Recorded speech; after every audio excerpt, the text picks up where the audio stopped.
Buenas noches, jóvenes. Buenas noches, licenciado. Buenas noches. Pensaron que ya se habían librado de mí, ¿verdad? Ya no vino, dijeron. Pero se nos alargó un poquito más en la otra clase. Siempre me tomo un pequeño descansito por ahí, mientras también se van integrando todos a la clase. Pero hoy no me dio tiempo a nada, ni mis 5 minutitos que me tomo entre clase y clase, más o menos.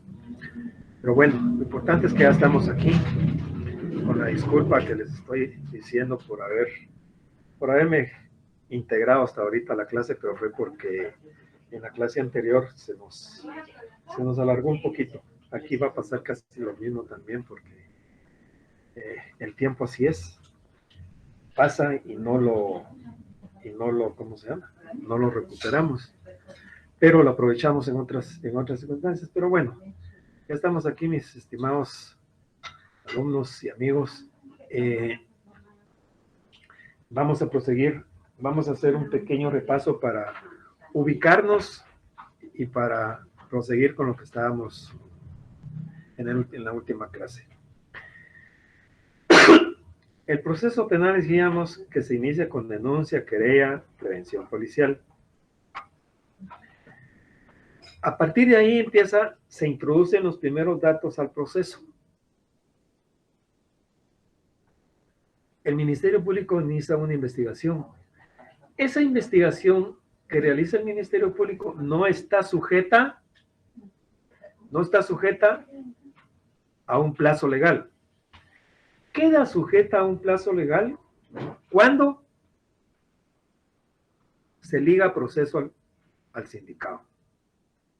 Si se le dicta una medida de coerción, la investigación va a tener una duración de un plazo máximo de 3 meses. Si se le dicta al sindicado una medida sustitutiva, va a tener un plazo máximo de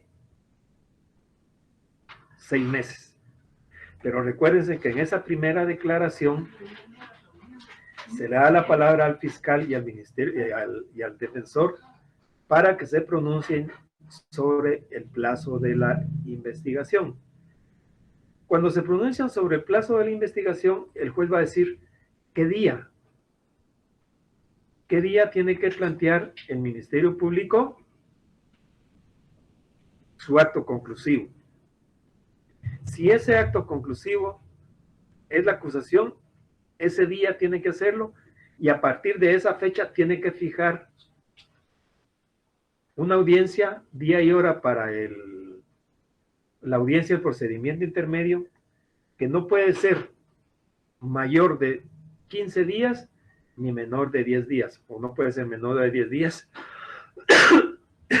y mayor de 15 días. Ahí ya vimos cuál era la actitud. Bueno, al finalizar la investigación, el Ministerio Público, el fiscal del Ministerio Público, plantea la acusación, solicita la apertura a juicio, y con la apertura a juicio, dice que debe ser por escrito, y con la apertura a juicio se plantea la acusación que deberá contener, y debe contener ciertos requisitos, y básicamente pues los datos de identificación y la relación clara, precisa y circunstanciada de los hechos, los medios de prueba con los que se van a probar los hechos. Después de esto, como ya se ha fijado desde la primera declaración la apertura la audiencia del procedimiento intermedio, se lleva a cabo esa audiencia, y en esa audiencia tanto el fiscal, tanto el defensor como el acusado, tendrán una actitud a asumir. Y dentro de otras está, que resalto yo, que tienen que analizar son los requisitos de forma y luego las objeciones de fondo. Si primero forma para ver si reúne todos los requisitos que debe llevar la acusación. Si los tiene, le ponemos un chequecito. No los tiene, si los tiene, no los tiene, etc. Posteriormente, entramos a analizar lo que es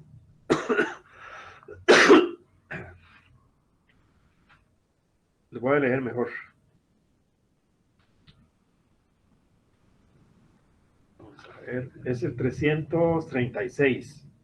Formular las objeciones u obstáculos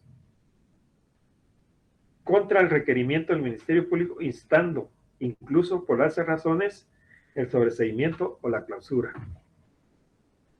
También se le da la palabra al querellante para que manifieste si se va a adherir a la acusación, o en su caso, también para que se pronuncie con respecto a la forma y al fondo que ha planteado el Ministerio Público. ¿Sí? Finalizada la audiencia, el juez va a dictar un auto de apertura de juicio, donde va a aceptar la acusación, posiblemente sin ninguna modificación o con determinadas modificaciones. Hasta ahí estamos como que finalizando el procedimiento intermedio. De todo esto, mis estimados amigos, ¿tienen dudas? ¿Tienen alguna duda? ¿Alguna inquietud? ¿Preguntas? Para que las aclaremos y nos situemos en el momento procesal oportuno,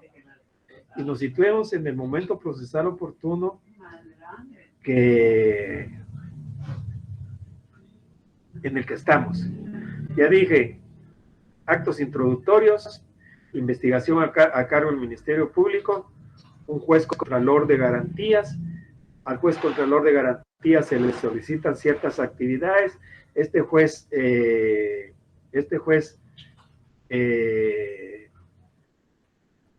decide y autoriza, o puede denegar también. La duración del procedimiento de investigación dura, ¿dura qué? 3 meses, máximo de 3 meses si hay medida de coerción y 6 meses si hay medida sustitutiva. El acto conclusivo se debe presentar en una fecha determinada y realizarse el procedimiento intermedio en un plazo no mayor de 15 días ni menor de 10 a partir de la fecha de la presentación del acto conclusivo. Luego se hace el procedimiento intermedio.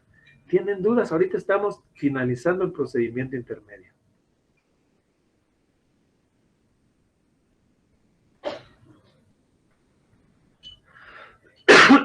¿Preguntas o dudas, jóvenes?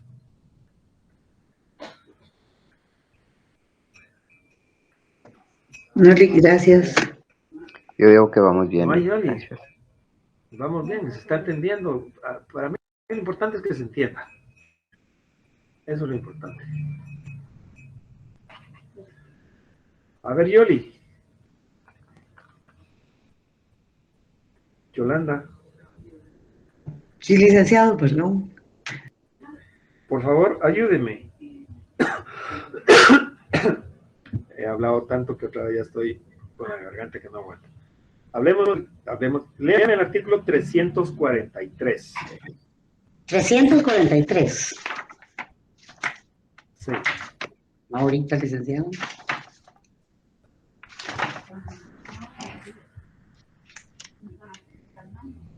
Vale el 343, el Está bien. 344 y el 345.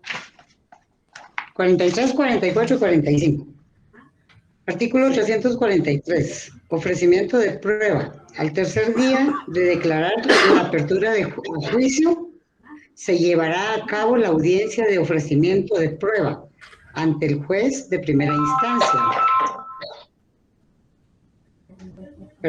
Ante el juez de primera instancia, que controla la investigación. Para el efecto, se le concederá la palabra a la parte acusadora para que proponga sus medios de prueba, individualizando cada uno con indicación del nombre del testigo o perito y documento de identidad, y señalando los hechos sobre los cuales serán examinados en el debate. En caso de otros medios de prueba, se identificarán adecuadamente, indicando la forma de diligenciamiento y el hecho o circunstancia que se pretende probar. Ofrecida la prueba, se le concederá la palabra a la defensa y demás sujetos procesales para que se manifieste al respecto. De igual forma, se procederá para el ofrecimiento de prueba de los otros sujetos procesales. El juez resolverá inmediatamente y admitirá la prueba pertinente y rechazará la que fuere abundante, innecesaria, impertinente o ilegal. Artículo 344. Citación a juicio. Al dictar el auto que admita o rechace la prueba, previa coordinación con el tribunal de sentencia, el juez señalará día y hora de inicio de la audiencia de juicio, misma que debe realizarse en un plazo no menor de 10 días ni mayor de 15, citando a todos los intervenientes con las prevenciones respectivas. Dentro de los 5 días de fijada la audiencia de juicio, cualquiera de los sujetos procesales puede solicitar audiencia para recusar a uno o a más jueces del tribunal, la cual deberá realizarse dentro de los 3 días siguientes a la solicitud. Si alguno de los jueces considera que incurre en motivo de excusa, lo invocará en el mismo plazo. Para el efecto se convocará a todos los intervenientes. Y artículo 345. Remisión de actuaciones. Practicadas las notificaciones correspondientes, se remitirán las actuaciones, la documentación y los objetos secuestrados a la sede del tribunal competente para el juicio, poniendo a su disposición a los acusados. ¿Hasta ahí, licenciado? Hasta ahí, Yoli, muy amable. Gracias. Muchas gracias. Estamos ya ubicados que finalizamos el procedimiento intermedio. Ya se finalizó la audiencia, ya el juez dictó el auto de apertura a juicio. Ahora dice, al tercer día de declarar la apertura a juicio, es decir, a partir del auto de apertura del juicio, se llevará a cabo la audiencia de ofrecimiento de prueba. Es decir, el Ministerio Público va a ofrecer su prueba. El defensor, las partes, todos van a ofrecer su prueba. Si yo tengo una prueba que tiene el Ministerio Público, pues ¿para qué la voy a ofrecer si ya la ofreció el Ministerio Público? ¿Sí? Se va a ofrecer la prueba pertinente. Y aquí hay que destacar, en cuanto a la prueba, que se tiene que indicar sobre qué van a ser examinados los peritos, los testigos, los peritos y cualquier otro elemento de prueba. Y hay algo muy importante. De igual forma, el juez resolverá inmediatamente y admitirá la prueba pertinente y rechazará la que fuere abundante, innecesaria, impertinente o ilegal. ¿Qué debemos de entender? ¿Qué debemos de entender por esto? Prueba pertinente. La prueba pertinente es la que va o con la cual vamos a probar un hecho, y a contrario sensu. Una prueba impertinente es una prueba con la cual no probamos los hechos. Por ejemplo, una prueba pertinente es que podemos probar la edad de una persona con la certificación de la partida de nacimiento extendida por el RENAP. Una prueba impertinente, por ejemplo, sería que queremos probar la edad de una persona con la declaración de unos testigos. Esa no es una prueba pertinente. O que queremos probar algún hecho con algo que no tiene relación con lo que queremos probar. Una prueba abundante, la prueba es abundante cuando queremos probar un hecho con una serie de pruebas. O con una prueba, por ejemplo, vamos a proponer 10 testigos para que le declaren a qué hora se cometió el hecho. Esa es una prueba abundante, innecesaria. Innecesaria. ¿Por qué? Porque con 1 o 2 testigos que declaren a qué horas fue el hecho y dónde fue el hecho, es suficiente. ¿Para qué vamos a oír a 10 que nos vengan a decir lo mismo? Y una prueba ilegal es aquella que ha sido concebida violentando principios constitucionales. ¿Se recuerdan de los principios constitucionales? Esa es una prueba ilegal. ¿Y por qué decimos que es una prueba ilegal?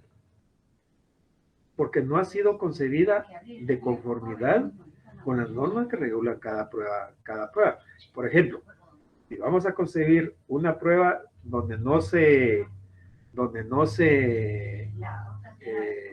en un allanamiento, por ejemplo, y no solicitamos la orden de un juez competente, sino que simple y sencillamente el Ministerio Público, violentando la residencia, entra y aprende elementos de prueba. Si es de esa forma, la prueba no puede ser admitida. Esa es una prueba ilegal, como dice la doctrina, es el fruto del árbol envenenado, porque se están violentando normas.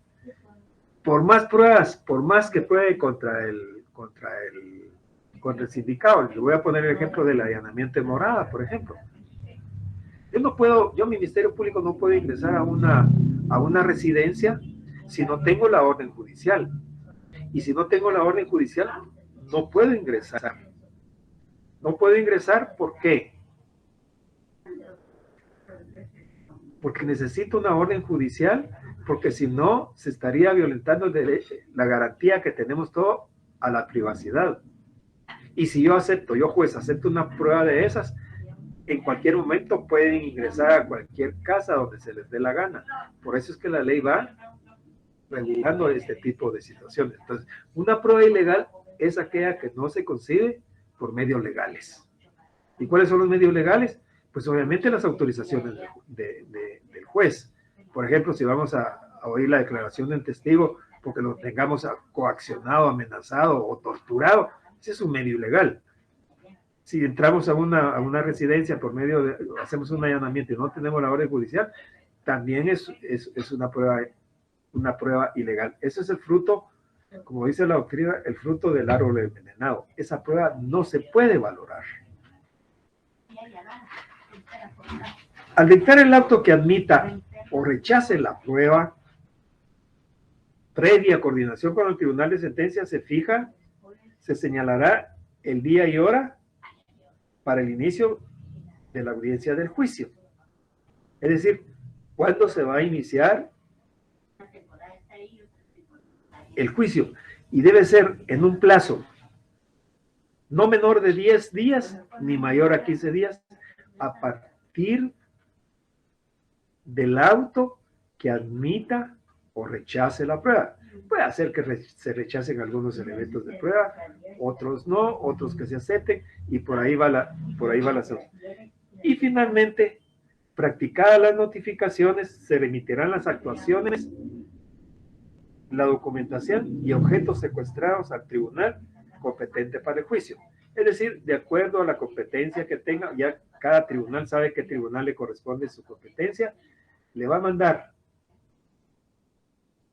el expediente, los documentos, las actuaciones que tenga y los objetos secuestrados. ¿Cuáles son los objetos secuestrados?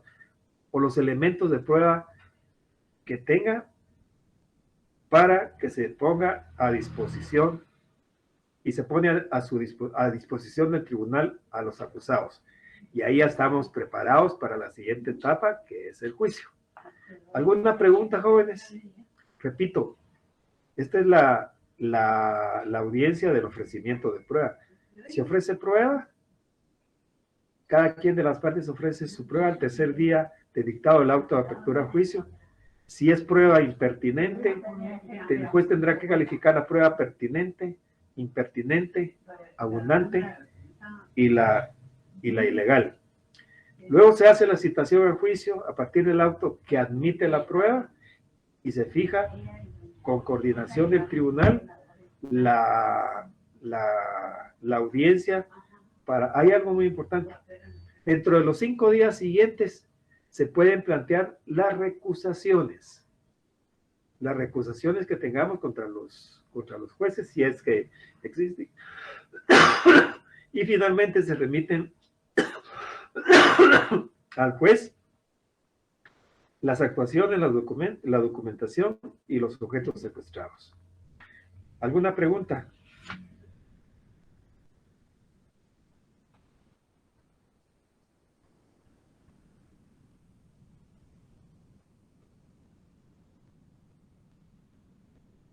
¿Alguna pregunta, jóvenes? Al menos yo, licenciado, hasta lo que ahorita y se me está claro. Si me surge alguna, yo lo molesto. Ok.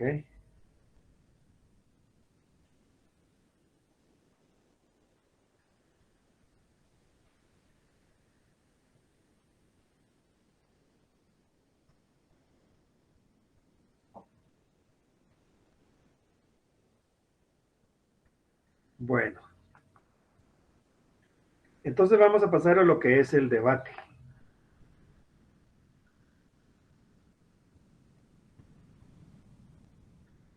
¿Quién me estaba ayudando a leer? Yoli. Sigamos, Yoli. Muy bien, licenciado. Mejor, Artículo. vamos, ahorita le voy a decir. Van a leer ustedes ahí, se los vamos a dar solo una pincelada así muy rápida. En el artículo 354 tenemos regulado lo que es la inmediación, o sea, los principios, en la sección primera del capítulo 2 del debate, los principios fundamentales, vamos a plantear lo que es la inmediación, ¿sí? Mejor dicho, trae regulado los principios, la inmediación, la publicidad, la continuidad y la oralidad. Básicamente son los principios que informan el debate. ¿En qué consiste la inmediación? La inmediación consiste en que los jueces deben de estar presentes en los debates.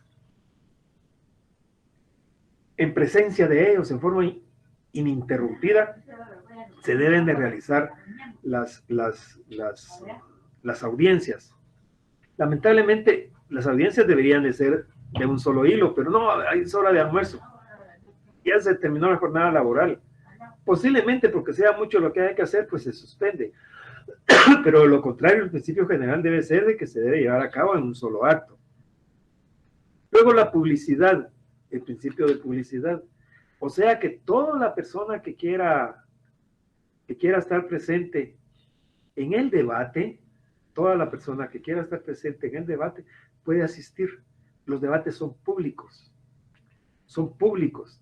pueden asistir. En eso consiste la publicidad. La continuidad dice que deben de ser continuas las audiencias, no debe de haber suspensión, salvo las situaciones que están reguladas en ese artículo.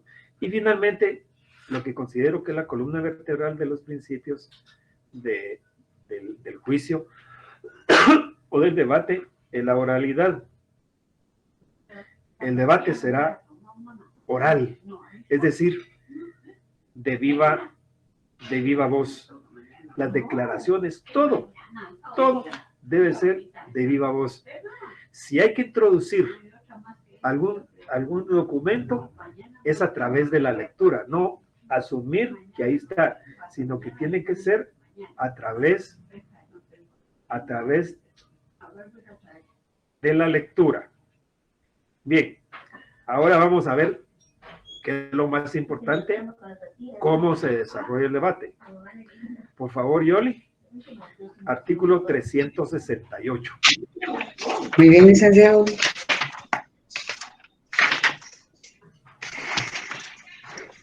Sección segunda. Desarrollo. Artículo 368. Apertura. El día y hora fijados, el tribunal se constituirá en el lugar señalado para la audiencia. El presidente verificará la presencia del Ministerio Público, del acusado y su defensor, de la víctima o agraviado y de las demás partes que hubieran sido admitidas, y de los testigos, peritos o intérpretes que deban tomar parte del debate. El presidente del tribunal declarará abierto el debate, advirtiendo al acusado sobre la importancia y el significado de lo que va a suceder y la atención que debe prestar en la audiencia. Inmediatamente concederá la palabra en su orden a la parte acusadora y defensa para que presenten sus alegatos de apertura.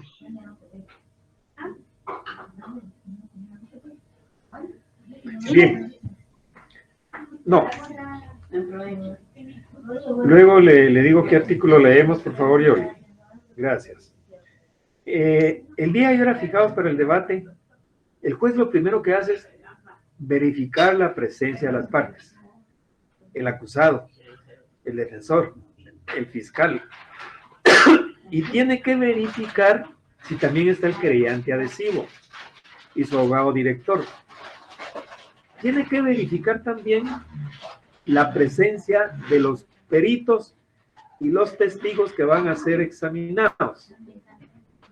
Examinados, les digo yo, no piensen que se les va a pasar un test, sino que van a ser examinados, interrogados sobre lo que van a deponer.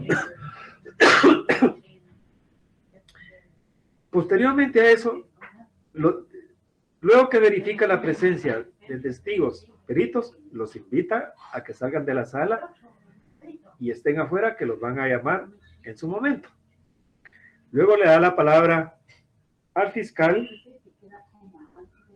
y luego a la defensa para que planteen sus alegatos de apertura. Los alegatos de apertura, normalmente lo que sucede es de que el Ministerio Público hace su tesis sobre lo que pretende en el debate y lo que va a aprobar el Ministerio Público en esta oportunidad, señor juez, va a demostrar que esta persona que está siendo procesada el día de hoy cometió el hecho que se le imputa en virtud de la investigación que realizó el Ministerio Público y que es una persona que no merece estar conviviendo en sociedad y que debe pagar con una pena. Podría ser eso, digamos. El defensor dirá, no, señor juez, el Ministerio Público ha realizado una investigación deficiente y esta defensa probará que con los elementos de prueba que ha planteado el Ministerio Público no puede probar la participación de mi patrocinado. Digamos que así son a grandes rasgos. Podrían ser esto va a variar del caso en particular que sea. Posteriormente vendrán si hay algunos incidentes o cuestiones que plantear, pues se plantean en ese momento. Y si no, leamos el 370, por favor, Yoli. Muy bien. Artículo 370. Declaraciones del acusado. Después de la apertura del debate o de resueltas las cuestiones incidentales, el presidente le explicará con palabras claras y sencillas el hecho que se le atribuye y le advertirá que puede abstenerse de declarar y que el debate continuará aunque no declare. Permitirá, en principio, que manifieste libremente cuanto tenga por conveniente sobre la acusación. Podrán interrogarlo el Ministerio Público, el querellante, el defensor y las partes civiles en ese orden. Luego podrán hacerlo los miembros del tribunal si lo consideran conveniente. Si el acusado se abstuviese de declarar, total o parcialmente, o incurriere en contradicciones respecto de declaraciones anteriores, que se le pondrá de manifiesto. El presidente ordenará el oficio o a petición de parte la lectura de las mismas declaraciones, siempre que se hubiere observado en ellas las reglas pertinentes. Posteriormente a su declaración y en el curso del debate se podrán formular preguntas destinadas a aclarar su situación. Bien. Al acusado siempre se le va a preguntar, así como aquellas advertencias que se le hicieron en su primera declaración, se le va a preguntar si tiene su abogado defensor, si es el abogado de su confianza, etcétera, etcétera. Y se le preguntará y se le dirá si va a declarar y que no está obligado a declarar y que esa situación no podrá ser tomada en su contra. Si va a declarar, entonces se le va a amonestar y va a declarar. Recuérdense que todo lo que se está viendo y oyendo en esta diligencia o en esta etapa del juicio, en este debate, es lo que los jueces van a tomar para dictar sentencia. Es la base que van a tomar. No la declaración que hizo allá en el tribunal en la primera declaración, o la declaración que realizó en el Ministerio Público, porque en el Ministerio Público el acusado pudo haber declarado. Después ya se le citó para oírlo en su primera declaración en el tribunal. Voy a hacer de que esa sea la situación. ¿Sí? Si no, si entra en alguna contradicción, se le puede decir, mire, usted la primera vez dijo tal y tal cosa, por favor aclárenos. No, lo cierto es esto, esto y el otro. Y lo que tienen que valorar los jueces es lo que se está declarando en el debate. Si declara el Ministerio Público,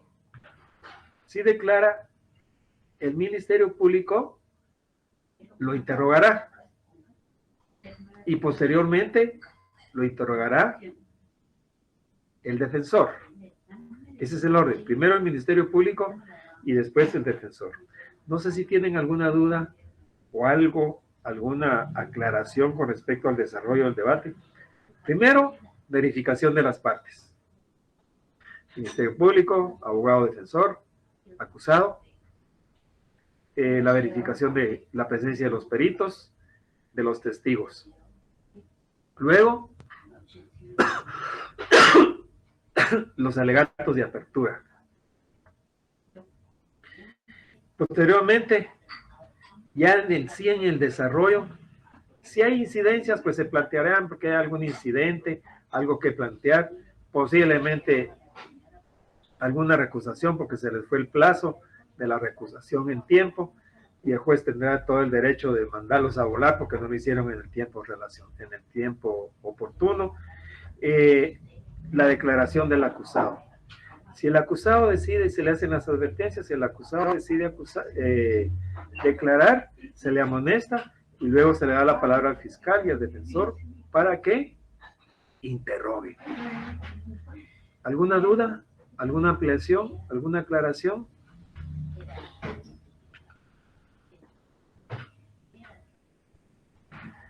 Si no hay, le voy a pedir a Yoli que sigamos.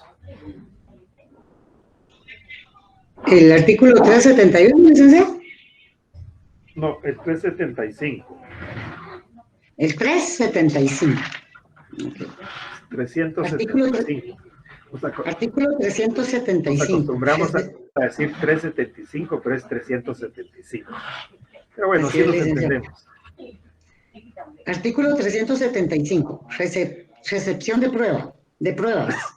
Después de la declaración del acusado, el presidente procederá a recibir la prueba en el orden indicado en los artículos siguientes, salvo que considere necesaria su alteración. Bien, este es un orden que tiene preestablecida la ley. Por ejemplo, por cuestiones de práctica, puede alterar el orden. También tiene esa facultad del juez. Pero ahorita vamos a la recepción de pruebas. Recuérdense que estamos convirtiendo los elementos de prueba en prueba, la evidencia en prueba. ¿Por qué? Porque vamos a recibirlos ya de conformidad con lo que regula cada elemento de prueba. Lo primero la primera recepción de prueba es los peritos. Los peritos. Leamos el 376. Artículo 376. Peritos. El presidente hará leer las conclusiones de los dictámenes presentados por los peritos.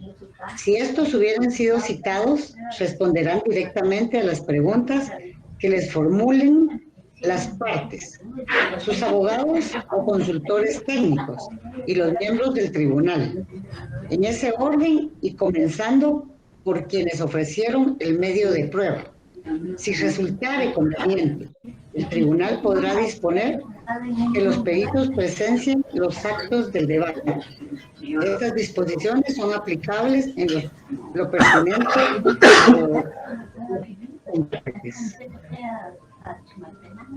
Bien, al perito hay que protestarlo. Es decir, al perito se le protesta para que se conduzca con la verdad.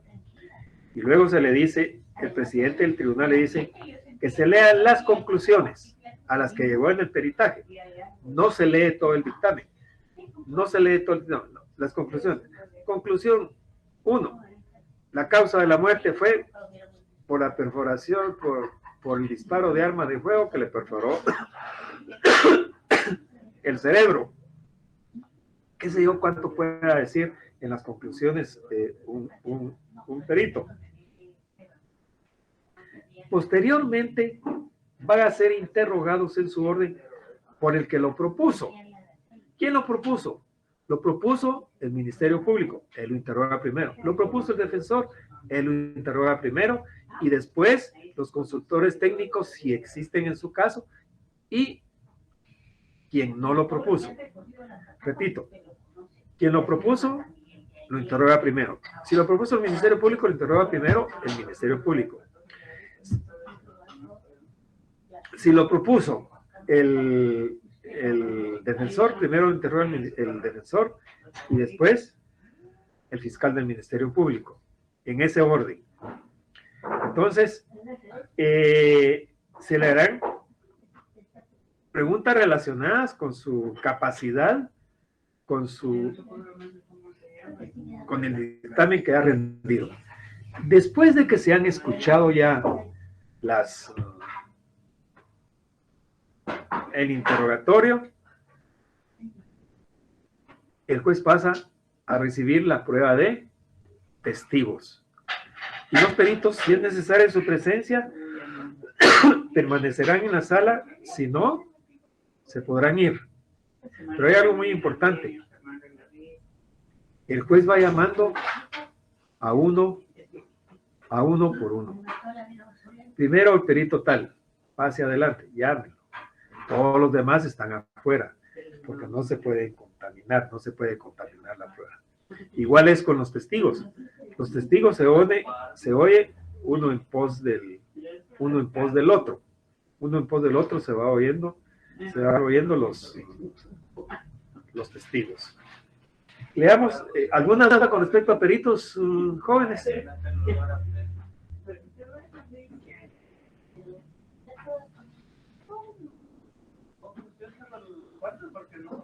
¿No hay preguntas, jóvenes? ¿Alguna duda, alguna ampliación? Mónica, ahí vamos. Pregunten. Vamos bien. Gracias, Oscar. Vamos, Yoli. 377. Artículo 377. Testigos. Inmediatamente el presidente procederá a llamar a los testigos uno a uno. Comenzará con los que hubiere ofrecido el Ministerio Público.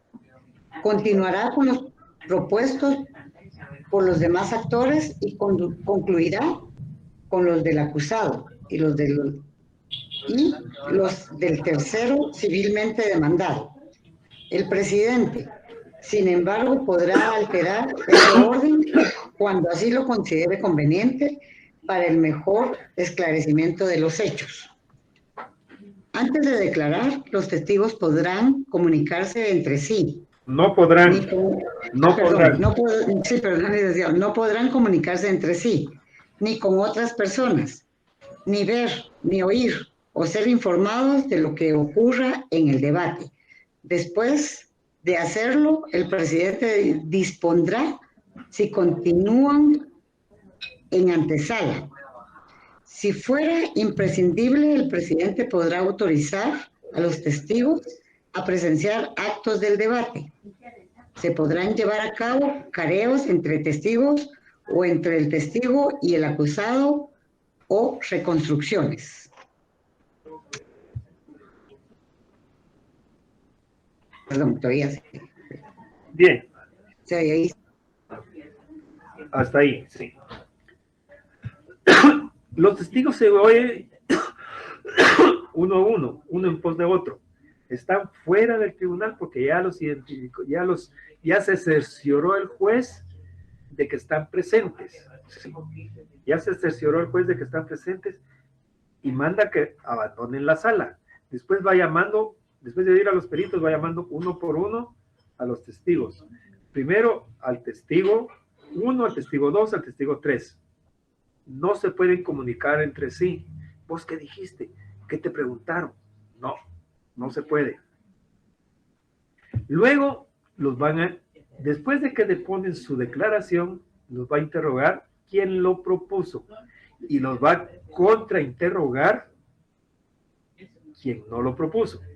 Si el testigo es propuesto por el Ministerio Público, lo interroga primero el Ministerio Público y lo contrainterroga el defensor. Si el testigo es propuesto por el defensor, lo contrainterroga el Ministerio Público. ¿Alguna pregunta con respecto a los testigos? Luego ustedes terminan de leer lo demás relacionado con testigos. Sí, Oscar.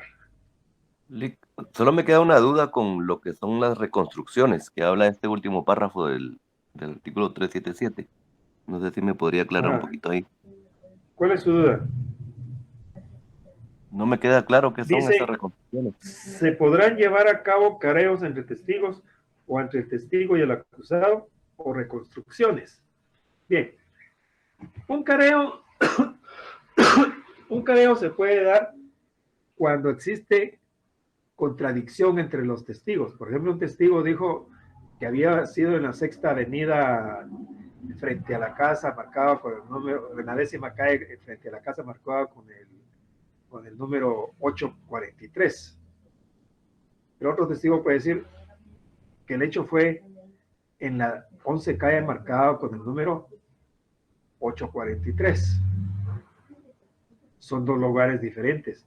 Entonces puede haber un careo entre ellos. Puede incitárseles a que se pongan de acuerdo, hacerles ver sus contradicciones para ver quién está diciendo la verdad. Es decir, yo voy a percibir si se enoja, si se pone incómodo, etc. Y cuando hablamos esto puede ser entre testigos o entre testigos y el acusado, o bien puede ser reconstrucciones. La reconstrucción puede ser cómo se efectúa el hecho. Por ejemplo, le voy a poner un ejemplo burdo si usted quiere, pero le voy a decir que voy a poner a la persona y le voy a decir, mire cómo fue que pase aquí el acusado, o que pase o podría usted reconstruir cómo fue que agarró al acusado, dónde le puso el arma, cómo fue que le disparó, y reconstruir, porque al debate a lo que vamos es a reconstruir la escena del crimen, solo que con los elementos de prueba. Usted se puede auxiliar de un dispositivo, por ejemplo, de un proyector donde tenga usted la figura, cómo fue que cayó la persona después de que le dispararon, cómo era la escena del crimen. Usted está describiendo, reconstruyendo la escena del crimen, o cómo fue que la persona agarró a la mujer para violarla, cómo fue que le bajó la falda, etcétera.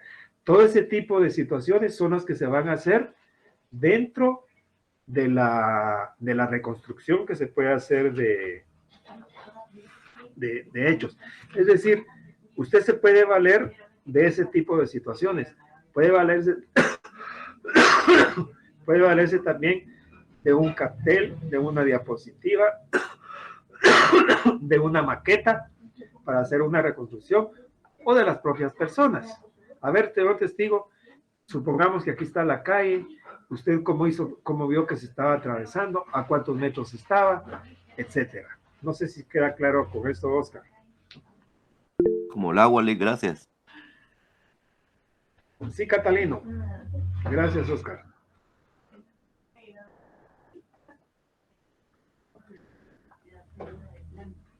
Ah, sí, por supuesto.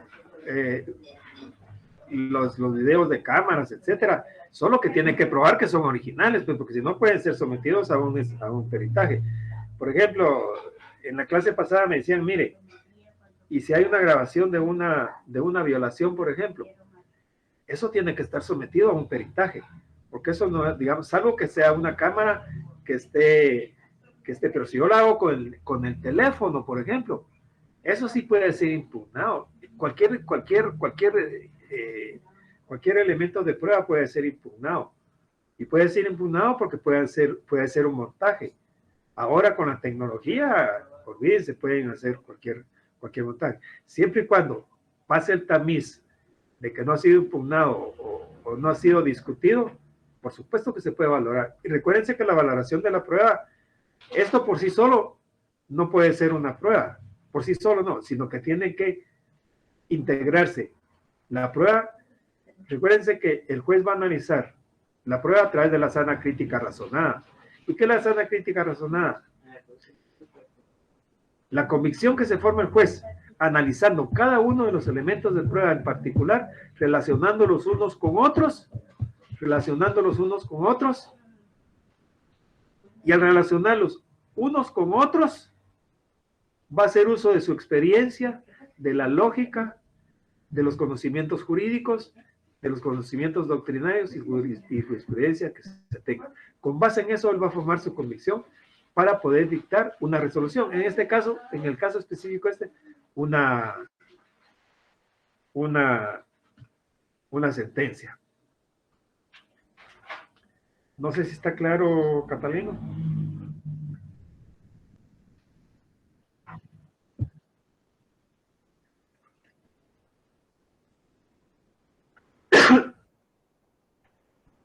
Alguien está mintiendo. El juez tiene que decidir en sentencia si certifica lo conducente para que se investigue si mintió o no mintió y por qué mintió. Es decir, este es el inicio de otro nuevo procedimiento, pero el juez lo tiene que declarar en sentencia. Si no lo declara en sentencia, no pasa nada. ¿Sí? Yoli, otros medios de prueba, 380. ¿O prefiere 380? Okay. 380, ya no 380. Artículo 380. Otros medios de prueba. Los documentos serán leídos y exhibidos en el debate, con indicación de su origen. El tribunal, excepcionalmente, con acuerdo de las partes, podrá prescindir de la lectura íntegra de documentos o informes escritos, o de la reproducción total de una grabación, dando a conocer su contenido esencial y ordenando su lectura o reproducción parcial. Las cosas y otros elementos de convicción secuestrados serán exhibidos en el debate. Las grabaciones y elementos de prueba audiovisuales se producirán en la audiencia según la forma habitual. Todos los elementos de convicción podrán ser presentados a los peritos y a los testigos durante sus declaraciones, para invitarlos a reconocerlos o a informar lo que fuere pertinente. Si para conocer los hechos fuere necesaria una inspección o una reconstrucción, el tribunal podrá disponerlo. aún de oficio, y el presidente ordenará las medidas necesarias para llevar a cabo el acto. Si el acto se realizare fuera del lugar de la audiencia, el presidente deberá informar sumariamente sobre las diligencias realizadas. Para Alexei está preguntando ahí, dice, tengo entendido que los testigos no pueden llevar un papel con guión, que el interrogatorio debe fluir naturalmente, ¿es sí o no? Así es, Alexei. Los testigos tienen que ir a deponer su declaración tal como lo que les consta. No pueden ir a leer. No pueden ir a leer. Fíjense que haciendo un parangón entre la legislación anterior, recuerdo, no sé si se los he dicho aquí, pero en alguna de las clases lo dije, no sé si fue en esta o en la otra sección, que en el anterior sistema, como en el sistema escrito, ¿eh? ¿Cuál es su nombre? El nombre, su edad, su estado civil, su profesión o oficio, testigo profesional. Es decir, tráigame su testigo, le decían, no, pero es que no tengo, consígase unos por ahí. Así me decía mi alumno en una de las clases en aquel tiempo, me decía, mire, Lick, y si no consigo testigos, ¿qué hago? Es que si no tiene testigos, es porque no hay. Los testigos son los que vieron, los que presenciaron el hecho delictivo. Si no, no hay testigos. Si no, no hay testigos, no tenemos testigos. El testigo está bajo juramento. Está bajo juramento y debe declarar sobre lo que le consta. Antes decía, ¿y cuál es la razón de su dicho? Se les preguntaba. Y uno tenía que contestar así de sencillamente, porque me consta, porque estuve presente, porque lo vi. No, que me van a decir, mire, porque me contaron, es que a mí el Señor me ofreció pagarme 500 quetzales por venir a decir tal y tal cosa. Se dieron muchos casos así. Mire, ¿y por qué está declarando usted? Ah, porque fulanito de tal me dijo que me pagaba 500 quetzales y venía a decir tal cosa. Y eso es lo que estoy haciendo porque tengo necesidad de los 500 quetzales. De eso hubo infinidad de cosas.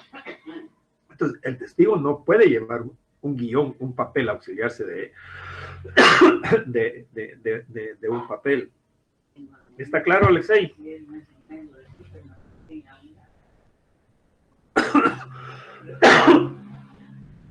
Con respecto a los otros elementos o otros medios de prueba, con otros medios de prueba tenemos los medios, los documentos. Los documentos deben de ser incorporados a través de la lectura. A través de la lectura. Es decir, hay ciertos documentos, por ejemplo, el testimonio de una escritura pública. Pues eso hay que leerlo para ver de qué se trata la escritura pública. Pero hay documentos que los plantean como pruebas y que no tienen relevancia. Se puede pedir, mire, se puede exonerar la lectura de esos documentos. Si están de acuerdo, por ejemplo, muchos dicen los antecedentes penales, los antecedentes policíacos. Eso, con eso no voy a aprobar yo si el otro mató a la otra persona. Porque eso se pueden obviar. Se pueden obviar. Si hay otros elementos de prueba, aquí sí, como dice Catarina, los videos, diapositivas, qué sé yo, este es el momento en que se debe de diligenciar. Por ejemplo, un anticipo de prueba. Los anticipos de prueba son aquellos que se realizan cuando no se pueden reproducir en el debate. Por ejemplo, la declaración de un testigo que está politraumatizado en el IX y que se sabe que se va a morir. Los médicos dicen se va a morir, pero su lucidez dice, mire, a mí me consta tal y tal y tal cosa. O aquel extranjero que anda por aquí en Guatemala y se tiene que ir del país. O aquel testigo que está aquí, pero se tiene que ir becado afuera del país o tiene que abandonar el país por X circunstancia. Entonces se le toma como anticipo de prueba. Y ese anticipo de prueba es porque materialmente no se puede reproducir en el debate. Pero la regla general es que se reproduzca en el debate. Y ese anticipo de prueba que se realizó allá en la fase de investigación, tiene que reunir o se tienen que cumplir con todos los requisitos que tiene el debate.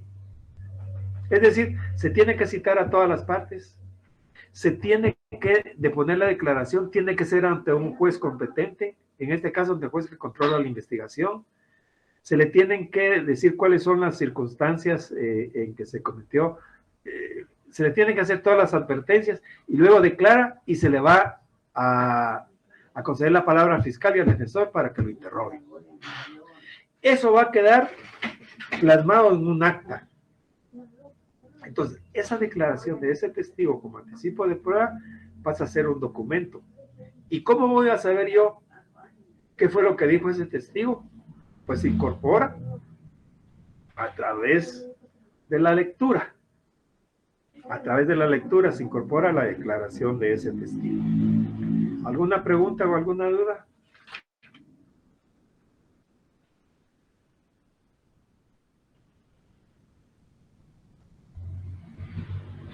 ¿No hay preguntas, no hay dudas? Yoli, 382. 382. Artículo 382. Discusión final y clausura. Terminada la recepción de las pruebas, el presidente concederá sucesivamente la palabra al Ministerio Público, al querellante, al actor civil, a los defensores del acusado y a los abogados del tercero civilmente demandado, para que en ese orden emitan sus conclusiones. Las partes civiles limitarán su exposición a los puntos concernientes a la responsabilidad civil.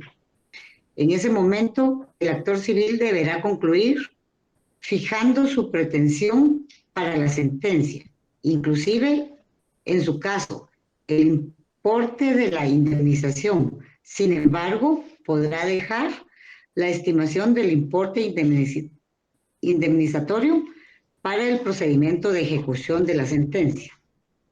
Si intervienen dos representantes del Ministerio Público o dos abogados por alguna de las demás partes, se pondrán de acuerdo sobre quién de ellos hará uso de la palabra.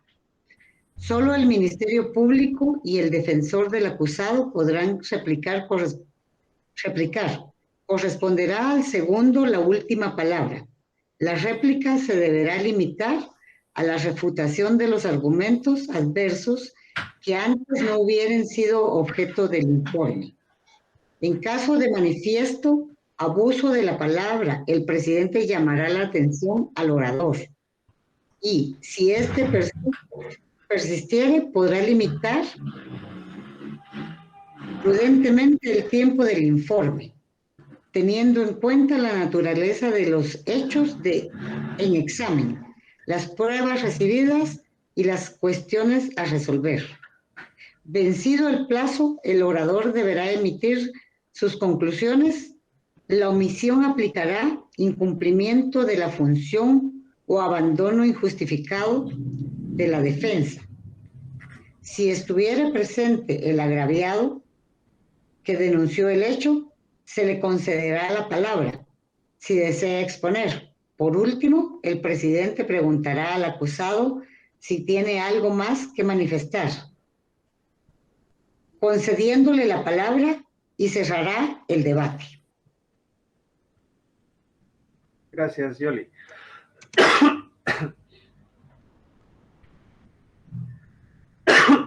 La discusión final y clausura. Ya se abrió el debate, se verificaron las partes, peritos, testigos, alegatos de apertura, ya recibimos la prueba, peritos, testigos, otros elementos de prueba, especialmente documentos, videos, etc. Finalmente viene la discusión final. En la discusión final se le da la palabra al fiscal para que emita sus conclusiones. Para que emita sus conclusiones. Después se le da la palabra al creyente, si existiera el creyente, para que emita sus conclusiones. Finalmente se le da la palabra al defensor para que emita conclusiones. Es decir, para que planteen sus conclusiones y concreticen cuál es su pretensión. ¿Cuál es la pretensión del Ministerio Público? Pues que dicten una sentencia, que lo declaren autor responsable y que dicten una sentencia condenatoria. El defensor, ¿cuál es su pretensión? Que se dicte una sentencia condenatoria y que se absuelva al procesado. Puede ser ese el caso. Entonces, emiten sus conclusiones y dirán, como ahí dice el orador, ¿verdad? Pues es el Ministerio Público, señor juez, aquí a través de la dilación que hemos hecho de todos los elementos de prueba, se ha llegado a la conclusión de que fulano y tal, sí cometió el hecho que se le imputa, etcétera, etcétera. Como consecuencia de eso, solicitamos de que se dicte una sentencia condenatoria y que se le imponga una pena de tantos años de prisión. El defensor dirá, no, señor juez, no es cierto, porque el Ministerio Público está basando sus conclusiones en la declaración de dos testigos que no son contestes en manifestar lo mismo, sino que al contrario se contradicen en su declaración. Es más, en el careo que hubo, no se pusieron de acuerdo, señor juez. Entonces, esa prueba no se puede valorar. En tal virtud, señor juez, lo que procede es de que se dicte una sentencia absolutoria y se absuelva a mi patrocinado y que se ordene inmediatamente su libertad.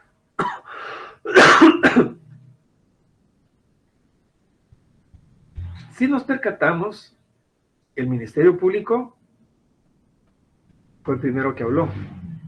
El segundo que habló fue la defensa. ¿Quién tiene la ventaja ahí? La ventaja la tiene la defensa porque ya sabe qué fue lo que dijo el Ministerio Público. Entonces, como la ventaja que lleva el defensor sobre los argumentos del Ministerio Público, le da al Ministerio Público su derecho de réplica para que pueda replicar los argumentos que dio el defensor. Y posteriormente a la réplica del Ministerio Público le da la palabra al defensor para que haga uso de su derecho de réplica contra el Ministerio Público. Ahí, ya en ese momento, se clausura el debate. Le da la palabra al acusado para que se pronuncie, para que pronuncie lo que quiera decir. Es decir, mire, se le da la palabra al fiscal para que se pronuncie al respecto. Pues decir, mire, señor juez, aquí el Ministerio Público, yo no soy inocente, soy aquí, soy allá, etcétera, etcétera. Luego se da por clausurado el debate, ¿sí? Se da por clausurado el debate. ¿Alguna duda? ¿Alguna pregunta?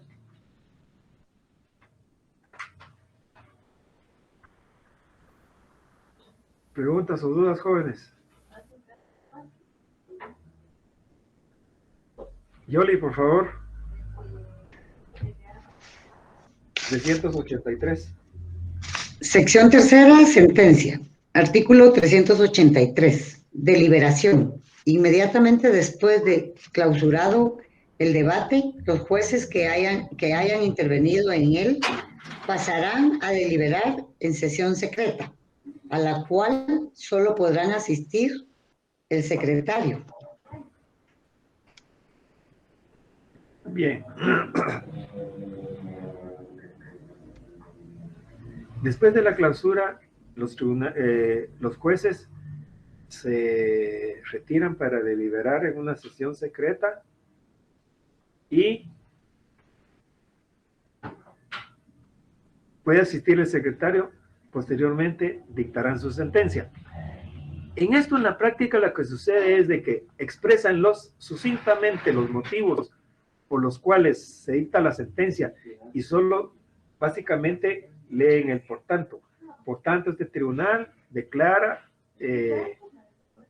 con base en los elementos de prueba que se han llevado, que se han realizado, etcétera, etcétera, y analizan someramente, no profundizan, porque la motivación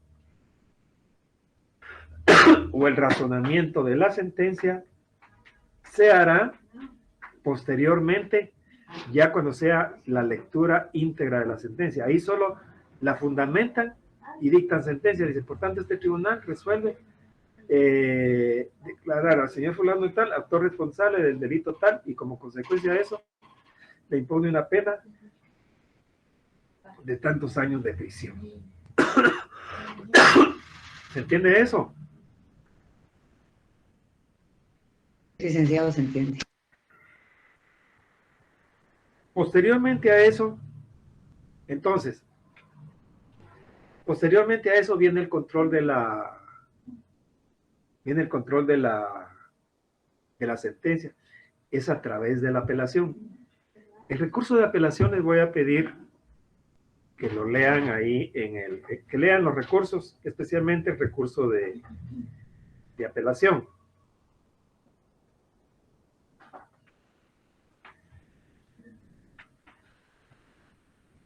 Y también les voy a pedir que lean el libro,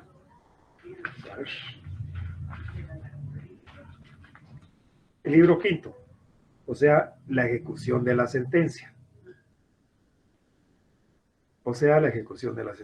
Entonces, recapitulando, tenemos investigación, etapa intermedia, juicio, sentencia y ejecución de la sentencia. Las 5 etapas del proceso. Haciendo un breve resumen. Actos introductorios, denuncia, querella, prevención policial, investigación a partir de que se le liga proceso al procesado, 3 meses si hay una medida de coerción, máximo 3 meses, máximo 6 meses si hay una medida sustitutiva, procedimiento intermedio, en una audiencia no mayor de 15 días ni menor de 10, a partir de la fecha fijada para el acto conclusivo.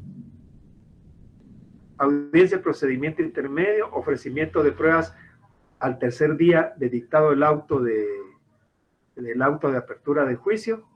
Se remiten las actuaciones al tribunal competente previo a ponerse de acuerdo.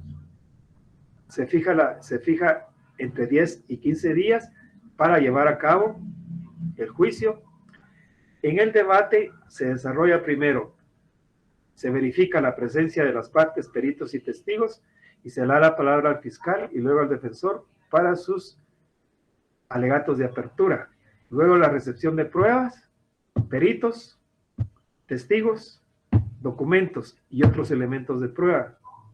Alegatos finales, conclusiones, réplica, clausura y posteriormente se retiran los jueces a una reunión secreta y dictan la sentencia. ¿Alguna duda? ¿Alguna pregunta, jóvenes? ¿Alguna aclaración? Es el momento de hacerlo, si no caen para siempre.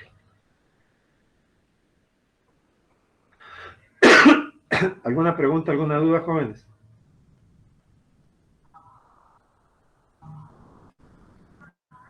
Bien. Si no hay preguntas y no hay dudas, yo asumo que todo está comprendido. Si yo he logrado que ustedes hayan entendido que el proceso tiene 5 etapas, una de investigación, una de procedimiento intermedio o etapa intermedia, una de juicio, sentencia y ejecución de la sentencia, yo con eso, yo logré mi objetivo. Lo demás ustedes lo tendrán que ir aprendiendo por su cuenta en el código, leyendo el código. Hoy es nuestra última clase, son nuestros últimos momentos y les quiero agradecer a los que estamos ahorita 65 y yo 66, solo los de la foto, como les decía en la otra sección. En el examen Se registran 499 estudiantes. Se recopiló 409 test. En la sección pasada, en la clase anterior, tuve 82 alumnos. Ahorita tengo 65. ¿Cuántos son? Aquí debería tener yo mínimo unos 230. No tengo la tercera parte. Pero ustedes son importantes. Ojalá haya llenado sus expectativas. Hoy es un día, pues para mí, entre una amalgama de alegría y de tristeza, porque ya no nos vamos a oír.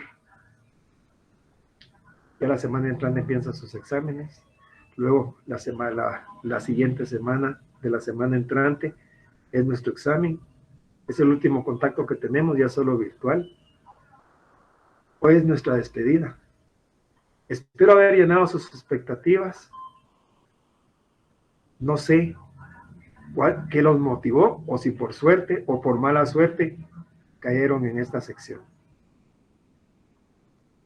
Lamentablemente, lo que lamento es que no nos hayamos conocido, que no haya tenido la oportunidad de poderlos saludar personalmente, que no haya tenido la oportunidad de interactuar más con ustedes. Les agradezco profundamente la atención que me pusieron cada uno de ustedes. Estoy muy agradecido con ustedes. Cada año me pasa lo mismo. Hago mi mejor esfuerzo. Trato de dar lo mejor de mí. Si yo sembré en ustedes una pequeña semillita para que puedan desarrollarse en su vida profesional, con eso me voy a sentir agradecido y me voy a sentir pagado. De las actividades que realizo, de las que más me gustan, en las que más me siento satisfecho, pleno, es en esta. Ya casi estamos diciendo adiós. Ya son 43 años los que tenemos de estar dando esta clase. No lo sabemos, no sabemos todo. Siempre estoy abierto a correcciones, siempre estoy abierto a aprender más. Les quiero pedir algo. Si algún día por ahí de casualidad me encuentran, porque yo no voy a saber quiénes son ustedes, pero si ustedes me llegan a identificar, les voy a pedir que me digan: licenciado, usted me dio clases virtuales, yo recibí clases con usted, y si yo contribuí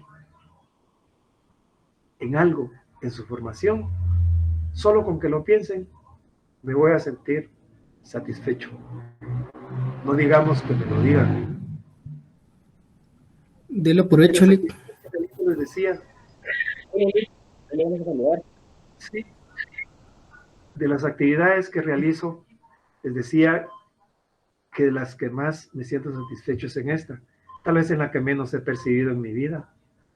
Y esto lo hago con cierta vocación porque me gusta. Y se lo debo a una persona muy especial que ya no está conmigo. Desde 1981, él era mi papá. Un maestro de pueblo que se destacó por ser un maestro con muchos homenajes. A Dios gracias, pienso que heredé algo de eso. Ya no vio todas las ejecutorias que he hecho en mi vida como profesional, pero sé que Él me está guiando en mi vida. Lamentablemente no puedo encender la cámara porque tengo una máquina, una computadora encriptada. Tengo una computadora virtual, luego está encriptada por razones de trabajo y de seguridad. Está la cámara bloqueada. Pero les agradezco enormemente su atención. Si yo ofendí a alguien o se sintió incómodo en la clase por determinadas circunstancias, quiero que me sepan disculpar. De veras, les pido disculpas por los atrasos si ustedes quieren, pero siempre trataba de dar 10 minutos para que estuviera la mayor parte de gente. Siempre traté de estar a las 5:30. En alguna oportunidad, por cuestiones de enfermedad o algo, tal vez dejé de asistir a una clase, no sé cuántas. Pero siempre traté de estar aquí con ustedes. He tratado de cumplir con con mi horario, he tratado de transmitirles lo mejor que pueda de mí. Este es un momento bastante de alegría, porque estamos llegando a un final, y nostálgico, porque me estoy despidiendo de ustedes. Les repito, gracias a todos los que me ayudaron, a todos los que preguntaron. Sigan estudiando, asistan a sus clases. No se queden solo con lo poquito que podemos hablar acá. No es suficiente. Tienen que prepararse para salir al monstruo, como le llamo yo, a la sociedad de profesionales, y ahí debatirse con medio mundo. Mientras nos oímos o nos encontramos por ahí, no sé dónde pueda ser, que Dios nos dé la licencia, nos dé vida y nos dé la oportunidad de podernos conocer. Posiblemente el año entrante hagan ya clases presenciales. Por ahí voy a andar. Y si alguien me saluda, se lo voy a agradecer. Te repito, mientras nos oímos y nos encontramos por ahí, les dejo un abrazo fuerte a cada uno. Aprendí a querer hasta mi clase, he aprendido a quererlos. Lo más importante para mí siempre van a ser mis alumnos. Siempre los voy a defender y voy a hacer lo que esté en mis manos por tratar de que siempre estén bien. Me despido, jóvenes. Les dejo un abrazo fuerte. Estoy triste. Gracias, licenciado. Feliz noche. Gracias por sus conocimientos. Gracias, Lick. Feliz noche. Bendiciones. Gracias por los conocimientos compartidos. Gracias, licenciado. Feliz noche, licenciado. Gracias a ustedes.